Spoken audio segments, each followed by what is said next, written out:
이진숙 방통위원장님께 질문 드리도록 하겠습니다. 직무 정지를 얼마나 당하셨던 거죠?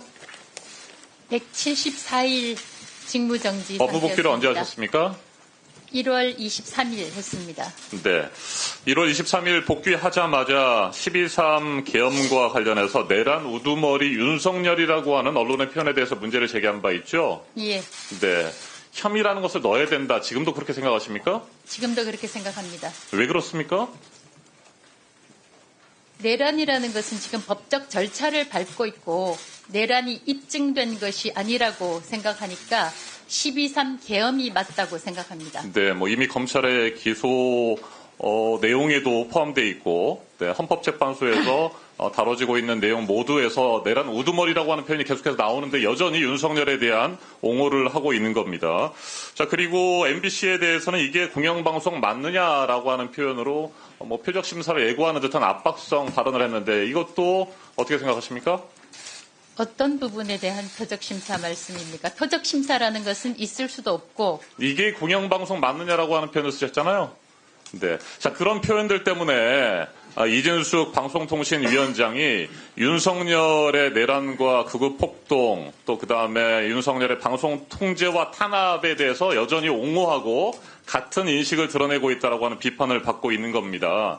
자, 이진숙 위원장 방통위원장으로 업무에 복귀하면 이제는 민생 현안에 좀 집중해 주기를 기대했었는데 여전히 그 기대는 산산조각이 나버렸습니다. 지난 2월 28일 KBS 감사로 정지원 전 보도국장을 임명 결정했죠. 예. 정지원 후보자가 대한민국의 대표 공영방송 KBS의 감사 업무를 담당할 만한 적격 인물이라고 생각하셨습니까? KBS 이사회에서 정지환 감사를 임명 제청했고 저희는 자격이 있는 당사자가 이사회에 임명 제청을 자격이 했기 때문에 있다고 판단하신 겁니까? 저희는 그렇게 판단했습니다. 네, 일단 코바코 비상임 이사로 여전히 재직 중인 상태였는데 KBS 겸직이 안 되는 거 아닙니까? 겸직이 안 되어서 사퇴를 한 걸로 알고 있습니다. 네, 사퇴가 되는 즉시 겸직 규정이 명확하게 돼 있는 상태에서 네, 감사 임명을 강행한 것이고요. 2인 체제 의결과 관련된 정당성 문제를 다시 한번 짚어보도록 하겠습니다.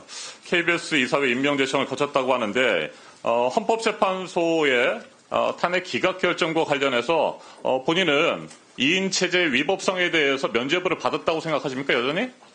면죄부라는 표현보다도 네. 헌법재판소에서는 각하, 기각, 인용 3개의 판결이 있고 저는 기각 판정을 받았습니다. 네. 자, 그 파면 결정과 관련해서 그런 결정을 내렸지만 헌법재판소는 여전히 2인 체제 위법성에 대해서 강력하게 지적을 했었던 상태입니다. 2인 위원만이 제적한 상태에서는 방통위가 독임제 기관처럼 운영될 위험이 있다라고 4명씩이나 되는 재판관이 얘기를 했었고요. 이 헌법재판소의 역사적인 맥락을 설명하면서 과거 권위주의 정부에 대한 방송 통제와 탄압, 그리고 민주화 이후에는 행정부로부터 독립된 방송위원회가 방송 관련 업무를 수행해야 된다. 이런 이유들 때문에 방통위가 국가 권력이나 특정한 사회 세력 간섭을 받아서 운영될 위험을 막아야 된다. 이런 강한 위법성에 대한 지적을 했었는데 그럼에도 불구하고 2인 체제에 위법한 상황에서 KBS 감사와 EBS 사장 선출과 관련된 일정들을 밀어붙인 것은 아주 잘못된 것이에요?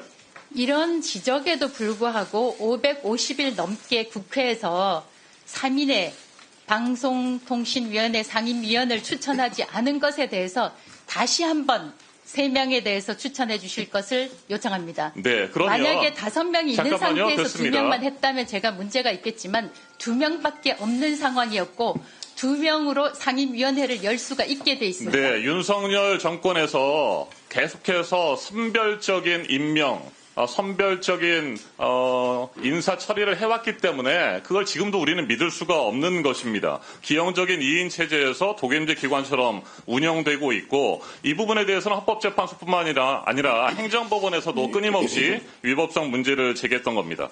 자, 방통위원장의 권한 행사, 방송의 공익성과 공공성에 대한 국민의 신뢰를 심각하게 훼손한 상태에서 더 이상 우리 국민들은 이진숙 방통위를 믿을 수 없는 상황이에요. 이런데 2인 체제의 위법성이 여전히 남아있는 상태에서 정지원 KBS 감사를 임명했다는 겁니다. 앞서 말씀드린 것처럼 코바코 비상임 이사를 겸임하고 있는 상태에서 무리하게 했다는 것이고 제대로 검증도 하지 않았다는 것이죠. 자, 두 번째 후보자의 적절성 부분에 대해서 얘기를 좀 해보겠습니다.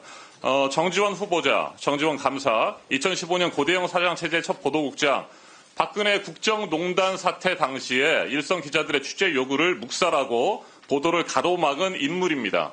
자, 그리고 KBS 기자협회의 정상화를 촉구하는 모임이라는 것을 만들어서 주도적으로 소속 기자들을 부당 정보 발령을 내고 보복 인사를 주도했던 사람입니다. 자, 이것 때문에 KBS에서 내부 과거사 조사가 있었고 징계 처분을 받았죠. 2020년 재심을 거치긴 했습니다만 정직 6개월의 처분을 받은 그런 장본인 아니겠습니까? 사측을 상대로 징계 처분 무효 확인 소송을 제기했는데 이에 대해서도 1심에서 패소한 바가 있습니다. 자, 이런 정지원 감사가 과연 KBS의 높은 수준의 도덕성과 정치적 중립성, 구성원의 신뢰, 공영방송의 공정성과 공공성을 지킬 만한 감사로서 역할을 할 수 있겠느냐? 저는 도저히 이해할 수가 없습니다. 한 말씀 하십시오. 이 부분과 관련해서는 KBS 자체적으로 보도 관련 기준에 따라서 보도한 것으로 저는 알고 있습니다만 자세한 사항은 알지 못합니다. 자세한 사항을 알지도 못하는데 KBS 이사회에서 임명 제청을 하였고 당시 감사 자격과 관련해서 저희가 그 검토를 해서 네. 코바코 비상임 이사가 멈추세요. 해소되면 자, 자세한 사항도 모르는 상황인데 KBS 이사회가 추천했다고 해서 그냥 후보자를 임명했다 이런 겁니까? 이진숙 됐습니다. 보도 관련해서 잠시만 멈춰주세요. 이진숙, 김태규 2인 위법 체제에서 결성한 KBS 이사회가 후보를 제청하고 아무런 제대로 검증도 하지 않은 상태에서 또 위법 부당하게 정당성이 부족한 인사를 했다는 겁니다. 위법이라고 생각지 않습니다. 여전히? 위법이라고 생각지 않습니다. 네. 자, 할 말은 많습니다만 추가 질문하겠습니다. 위원장님. 네. 아니요, 안 드리겠습니다. 네.